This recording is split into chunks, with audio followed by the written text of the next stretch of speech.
오늘 본문의 다윗은 북쪽의 암몬과 아람 동맹군과의 어려운 전쟁을 치르고 있는 가운데 남쪽에서 또 에돔이 쳐들어와서 위기의 상황에 처해 있는 것을 배경으로 쓰여진 시입니다. 이런 위험을 다윗이 어떻게 극복하고 일어설 수 있었을까? 도대체 그 승리의 비결이 무엇인가? 오늘 본문을 보면 우리가 이제 그동안에 캠프며 이런 것들 때문에 이렇게 새벽 예배를 한동안 제가 인도를 못 했는데요. 잠깐 우리가 지난번에 나누었던 것들을 좀 되짚어 보면, 먼저 이런 위기를 만났을 때 다윗이 즉각적인 회개를 합니다.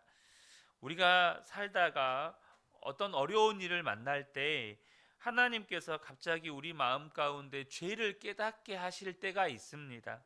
그때는 그 죄에 대해서 하나님께 바로 그 죄를 가지고 나아가서, 하나님, 제가 잘못했습니다, 그렇게 회개하는 것이 다시 일어설 수 있는 가장 빠른 길입니다. 그리고 다윗이 이제 하나님께 회복시켜 달라고 간구하죠.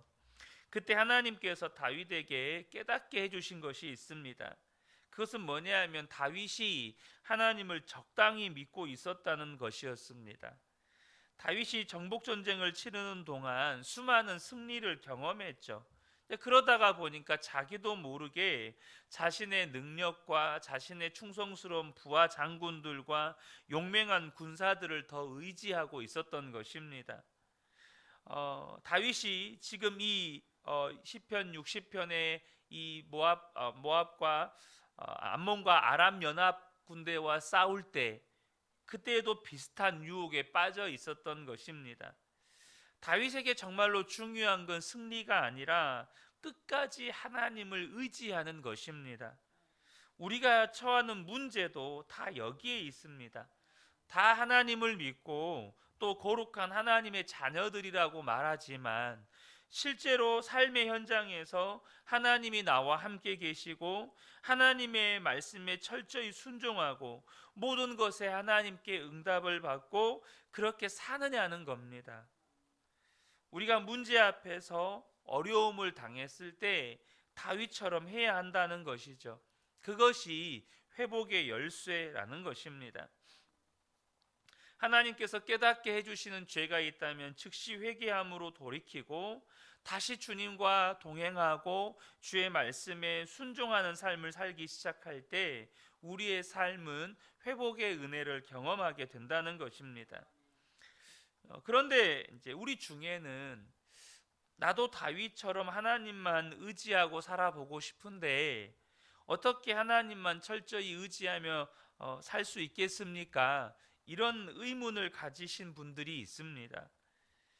예수님이 십자가에 못 박히신 다음에, 그리고 예수님이 부활 승천하시고 제자들이 성령의 충만함을 받기까지의 과정을 우리가 잘 주목하셔야 합니다. 이 과정은 우리 성도들 개개인이 낙심에 빠졌다가 다시 성령 충만으로 일어나는 그 과정이 그대로 나타납니다. 예수님이 십자가에 죽으시고 난 다음에 제자들이 완전히 절망합니다. 그들은 회복은 믿어지지도 않았고요. 두려워서 다락방에 숨어 바깥 출입을 아예 하지도 못했습니다. 마리아가 예수님의 빈 무덤을 전해 주었을 때 그들은 예수님이 부활하셨을 거라고 상상도 못했습니다. 여전히 두려워서 다락방에 숨어 있었죠. 지금도 예수를 믿는다고 하는 분들이 이런 정도의 믿음 수준에 머무시는 분들이 많습니다. 예수님은 그냥 십자가에서 죽으신 분이에요. 그 이상도 그 이하도 아닙니다. 지금 나와 함께 살아계신 분이 아니라는 겁니다.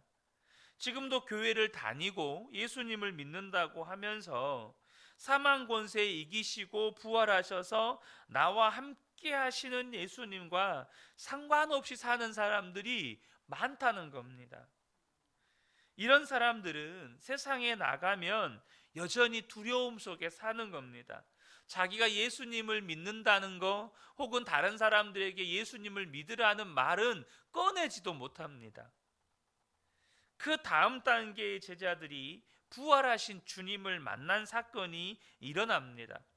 예수님이 부활하신 모습을 마리아에게 보여주시고 또 다락방에 숨어있는 제자들에게도 나타나셔서 보여주십니다.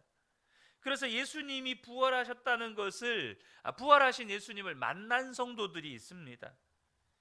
그래서 이 부활하신 예수님을 만난 성도들은 완전히 변하죠. 마리아가 이 부활하신 주님을 만나고 제자들에게 그 소식을 전할 때 얼마나 가슴이 벅차올랐겠어요? 숨어있던 다락방에서 부활하신 주님을 만난 제자들도 가슴이 막 터질 것처럼 벅차올랐을 것입니다. 우리 중에도 건성으로 예수님을 믿는 사람들만 있는 게 아닙니다. 지금도 함께 계신, 나와 함께 계신 부활하신 주님을 만난 사람들이 우리 주위에 있어요. 그분들은 얼굴 표정이 다르고 예배할 때 예배 드리는 모습이 다릅니다. 부활하신 주님을 만나고 나면 이전처럼 살 사람이 없어요. 그런데요, 그게 소수인 게 문제입니다. 몇몇 사람들만 그래요. 과거에 부활이라고 하는 영화가 만들어져서 개봉이 되었거든요. 그 부활이라고 하는 영화의 주인공은 로마 군대의 백부장 장교입니다. 로마 군대의 장교인데요. 이 사람이 총독의 명령을 쫓아서 예수님이 부활하셨다는 사실을 믿는 사람들을 막 잡아들이는 일을 했거든요. 그러다가 이 로마의 장교가 부활하신 예수님을 만나버린 거예요. 그래서 이 부활하신 예수님을 만난 이 장교가 영화의 마지막 장면에 했던 말이 있습니다. 그게 뭐냐면 이전처럼은 살 수 없다는 거예요.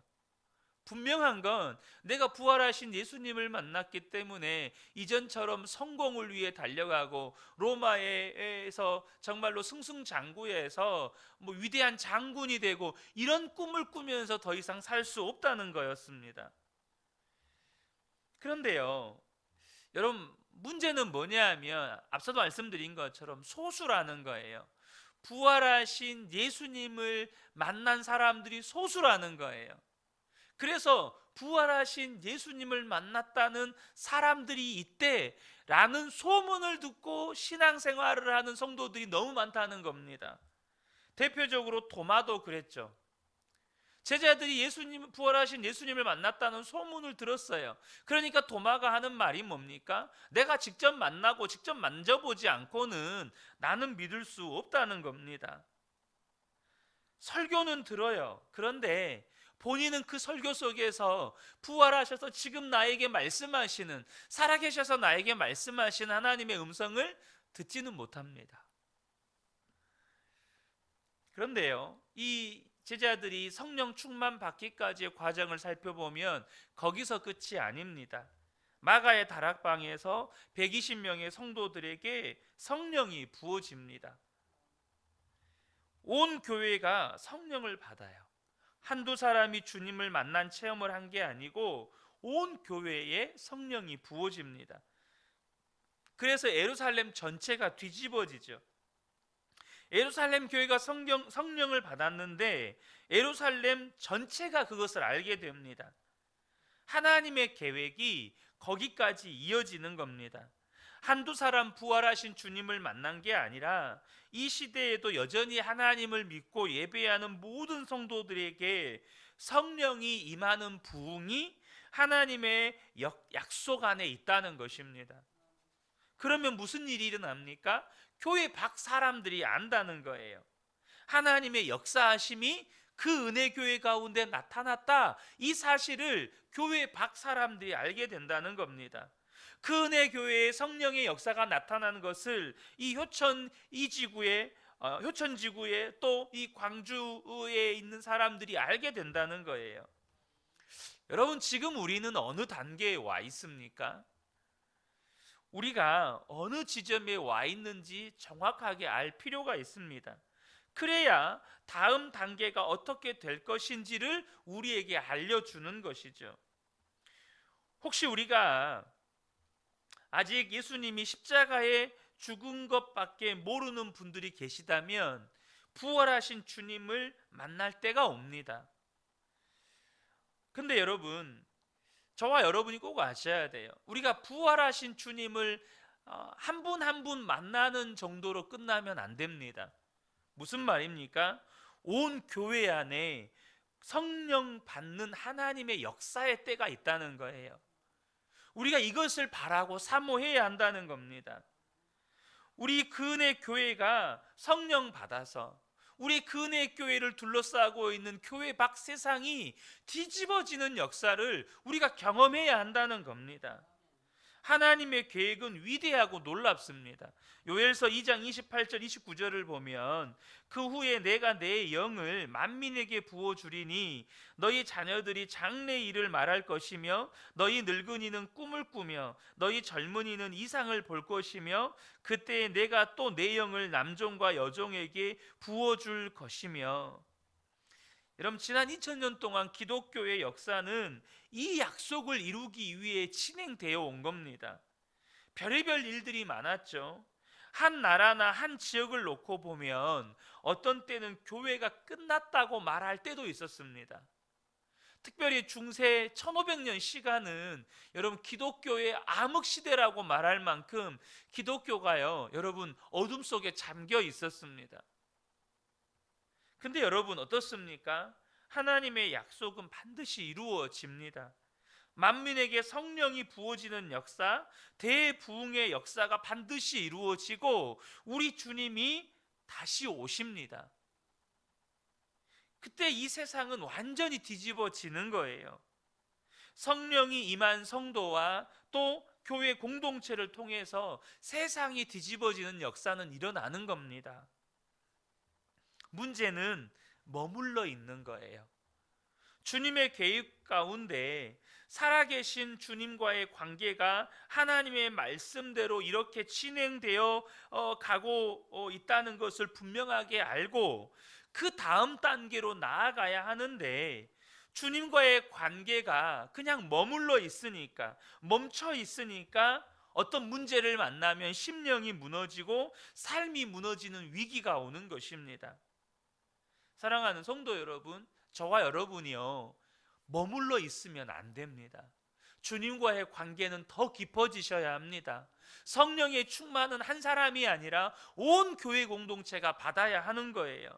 특별히 실패했다고, 또 여러분들이 어떤 죄에 넘어졌다고 절망하거나 주저앉고 있으면 안 된다는 거예요.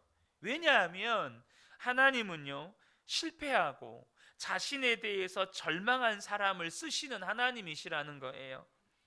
그것이 세상과 다른 점입니다. 여러분, 세상은요 금수저를 씁니다. 세상은요 잘난 사람을 써요. 세상은요 여러분 능력 있는 사람을 등용합니다. 그런데 하나님은요 자기 자신에 대해서 절망한 사람을 쓰십니다. 자기 자신이 철저하게 무능하고 자기 자신에게 소망이 없음을 발견한 사람을 쓰십니다. 여러분, 다윗이요 이 에돔과의 전쟁에서 역사적인 승리를 거두기 전에 다윗의 심정이 그랬어요. 그런데요, 그렇게 자신에 대해서 절망했기 때문에 하나님은 또 다윗을 일으켜 세우시는 겁니다. 고린도전서 1장 27절 28절을 보면 그러나 하나님께서 세상에 미련한 것들을 택하사 지혜 있는 자들을 부끄럽게 하려 하시고 세상에 약한 것들을 택하사 강한 것들을 부끄럽게 하려 하시며 하나님께서 세상에 천한 것들과 멸시받는 것들과 없는 것들을 택하사 있는 것들을 폐하려 하시나니. 여러분, 주님은요 세상에 강한 것들, 있는 것들, 여러분 세상에서 성공한 자들을 통해서 역사하시는 게 아닙니다. 없는 자들, 미련한 자들, 가난한 자들, 그렇게 천한 자들을 하나님은 사용하신다는 거예요. 우리가 이 말씀을 붙잡으셔야 한다는 겁니다. 부활하신 주님이 승천하시기 전에 제자들과 함께 40일 동안 제자들과 함께 하셨습니다. 그때 주님이 하신 일은 제자들을 사명자로 일으키시는 거였어요. 여러분, 이해가 안 되지 않습니까? 그 제자들이 어떤 제자들입니까? 예수님이 십자가에 달려 죽으실 때 다 예수님 버리고 도망간 자들입니다. 그렇게 나약하고 믿음 없고 충성되지 못한 사람들을 어디에다가 씁니까? 그런데 예수님은 그 제자들에게 오셔서 용서하시는 정도가 아니고 다시 다 사도로 일으켜 세우십니다. 예수님께 계획이 있었어요. 그 예수님의 계획은 실패했던 제자들에게 성령을 부어주시는 것, 성령으로 그들에게 오시는 것이었습니다. 그리고 실패한 제자들을 통해서 성령님으로 직접 역사하시는 것이었습니다. 전 세계에 복음을 전하고 이 땅에 하나님의 나라를 이루시는 일을 주님이 직접 하시는 것이었어요. 여러분, 주님이 제자들의 마음에 들어오셔서 직접 역사하시기 위해서는 실패자가 더 낫습니다. 나는 안 돼. 나는 끝이야. 나는 더 이상 할 수가 없어. 그렇게 자기 자신에 대해서 완전히 절망한 사람, 이런 사람만이 나는 죽고 예수로 사는 사람입니다. 그래서 고백하는 거죠. 예수님 한 분이면 충분합니다. 우리가 24시간 예수님을 바라보고자 하는 마음도 자신에 대해서 절망한 사람만이 그 마음이 있는 겁니다. 늘 승승장구하고 하는 일마다 잘 되고 나는 능력이 있어. 그런 사람이 어떻게 예수님을 바라보려고 하겠습니까? 근데 죄에 대해서도 무능하고 죄에 대해서 또 넘어지고 그렇게 자기 자신에 대해서 절망한 사람만이 주님을 바라보고자 하는 갈망이 생기는 겁니다. 사랑하는 성도 여러분, 저와 여러분이 우리를 향한 하나님의 놀라운 계획을 아셔야 합니다. 예수님은요, 정말로 우리의 주님이 되고 싶으신 거예요. 그리고 예수님이 정말로 주님이 되신 사람, 예수님이 정말로 왕이 되신 사람, 예수님과 24시간 동행하는 사람을 통해서 주님은 모든 일을 이루고 싶으신 것입니다. 예수님 외에 그 어떤 것도 우리의 주인이 되면 안 됩니다. 그러면 결국에는 다 무너지는 겁니다. 저와 여러분이 무너지지 않고 다시 일어설 수 있는 유일한 길은 우리의 진정한 왕이신 예수님 그분이 우리 마음의 주인이 되시는 겁니다. 그러면 인생은 반드시 일어섭니다. 다윗도요, 늘 승리만 했던 거 아닙니다. 때로는 파산한 기업가처럼, 때로는 회복 불가능한 중병 환자처럼, 모든 것이 끝장난 마지막 인생을 사는 사람처럼 그런 상황에 몰렸던 적이 한두 번이 아닙니다. 그랬던 다윗이 하나님이 자신의 왕 되지 못했던 것을 철저히 고백하고 하나님이 왕 되심을 다시 고백할 때 그때 놀라운 회복의 역사가 일어나는 것이에요. 주님은 우리도 그와 같이 되기를 원하십니다. 사랑하는 성도 여러분, 다윗처럼 기도하시기를 축복합니다. 주님, 제가 이제는 오직 예수님만 철저히 왕 되시는 삶을 살게 해 주옵소서. 하나님이 함께 계시는 것, 여러분 그것이 승리입니다. 모든 성도님들 가운데 이 놀라우신 하나님의 은혜가 함께 하시기를 예수님의 이름으로 축복합니다. 아멘.